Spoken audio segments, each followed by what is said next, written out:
যেই ব্যক্তি এই দোয়াটা পড়বে ওই ব্যক্তির জন্য রব্বুল আলামিন কিয়ামতের দিন জান্নাতের 8টা দরজা খুলে দিবে। এই ব্যক্তির আমলগুলো আল্লাহর কাছে এমন ভাবে কবুল হয়েছে, আল্লাহর কাছে ওই ব্যক্তি এতটাই সেরা, জান্নাতের 8টা দরজা কিয়ামতের দিন এই লোকটাকে ডাকতে থাকবে। প্রতিটা দরজা বলবে আপনি আমার দরজা দিয়ে ঢুকে জান্নাতে প্রবেশ করেন। বিশ্বনবী যদি হেদায়েত দিতে পারতেন তাহলে বিশ্বনবীর চাচা আবু তালেব নাম শুনেছেন? জন্মের আগে বাবা হারা হলেন, দাদার কাছে মানুষ হলেন, দাদাও চলে গেল, রয়ে গেল চাচা আবু তালেব। আপন বাবার চেয়ে কোনো অংশে কম করে নাই। বিশ্বনবীর প্রথম বিয়েটা খাদিজাতুল কুবরা তাহেরার সাথে নিজে দায়িত্ব নিয়ে বিয়ে দিয়েছেন। বিয়েতে মোহর দেয়া লাগে না? এই মোহরের টাকাটাও চাচা আবু তালেব নিজের পকেট থেকে দিয়েছিলেন। নিজে দাঁড়িয়ে বিয়ের খুতবা দিয়েছেন। আজীবন ছাতার মতো নিজের ভাতিজাকে আগলে রেখেছেন যাতে কাফের মুশরিকরা হার্ট করতে না পারে। কিন্তু তারপরেও এই চাচার নসিবে কি হেদায়েত জুটেছে? চাচা অসুস্থ, মুমূর্ষ, চলে যাবে।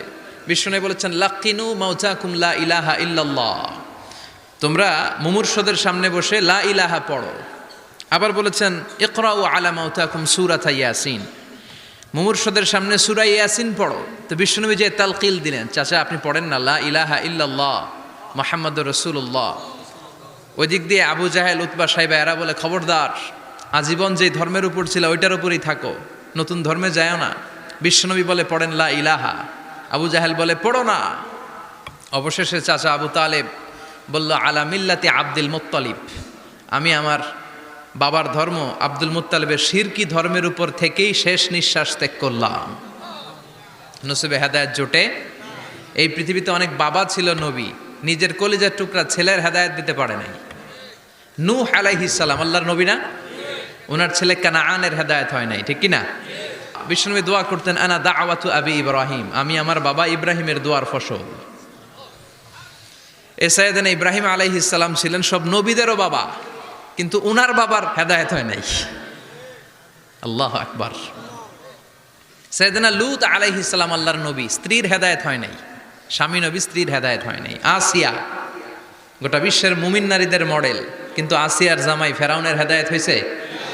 হয় নাই। এজন্য হেদায়েত দেয় কে? আল্লাহ। এজন্য আমরা প্রতিদিন সূরাতুল ফাতিহার ভেতরে পড়ি ইহদিনাস সিরাতাল মুস্তাকিম, O Allah show us the right path. আমি যদি পথ ভুলে যাই আমাদের পথ দেখায় দিবে কে? আল্লাহ। মুমিনদের টার্গেট কি? আল্লাহ। আবার অন্য আয়াতে আল্লাহ বললেন ফামান যুহজিহা আনিন নারি ওয়া উদখিলাল জান্নাতা ফাকাদ ফাজ ওয়া মাল হায়াতুদ দুনিয়া ইল্লা মাতাউল গুরুর। জাহান্নাম থেকে যারা বের হওয়ার সার্টিফিকেট পেল, জাহান্নাম থেকে যারা মুক্তি পেল, আর জান্নাতে ঢোকার গ্যারান্টি যারা পেল, তারাই হলো আসল সফল। সুবহানাল্লাহ পড়েন। সবাই জান্নাতে ঢুকতে চাই তো ইনশাআল্লাহ? আল্লাহ বললেন ফারিকুন ফিল জান্নাহ ওয়া ফারিকুন ফিস সাঈর, সবাই কিন্তু জান্নাতে ঢুকবা না, কারণ জাহান্নামও আছে না নাই? ওইটাতেও কিছু ঢুকার দরকার আছে না নাই? কিন্তু আমরা ঢুকতে রাজি না। আজকে যারা আসছে আমরা সবাই কই ঢুকতে চাই? কথা কন। জান্নাতে ঢুকতে চাই।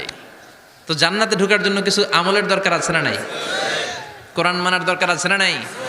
আল্লাহর দেয়া বিধানগুলো জীবনে, সমাজে, ফ্যামিলিতে বাস্তবায়নের দরকার আছে না নাই? আল্লাহর দেয়া সবগুলো বিধান মেনে আমরা যেন জান্নাতের অধিবাসী হতে পারি, আল্লাহ তৌফিক দাও। বিশ্বনবী ফরমান, বুখারীর বর্ণনা, ইন্নালিল জান্নাতি সামানিয়াতু আবওয়াব, জান্নাতের ভেতরে 8টা দরজা আছে। কয়টা? বিশ্বনবী একবার সাহাবাদেরকে নিয়ে ওয়াজ করছেন, বলছেন তোমাদের মধ্যে এমন একজন ব্যক্তি আছে, এই ব্যক্তির আমলগুলো আল্লাহর কাছে এমন ভাবে কবুল হয়েছে, আল্লাহর কাছে ওই ব্যক্তি এতটাই সেরা, জান্নাতের 8টা দরজা কিয়ামতের দিন এই লোকটাকে ডাকতে থাকবে। প্রতিটা দরজা বলবে আপনি আমার দরজা দিয়ে ঢুকে জান্নাতে প্রবেশ করেন। সাহাবারা বললেন ইয়া রাসূলুল্লাহ, কে সেই ব্যক্তি? বিশ্বনবী বললেন ওই ব্যক্তির নাম হলো আবু বকর।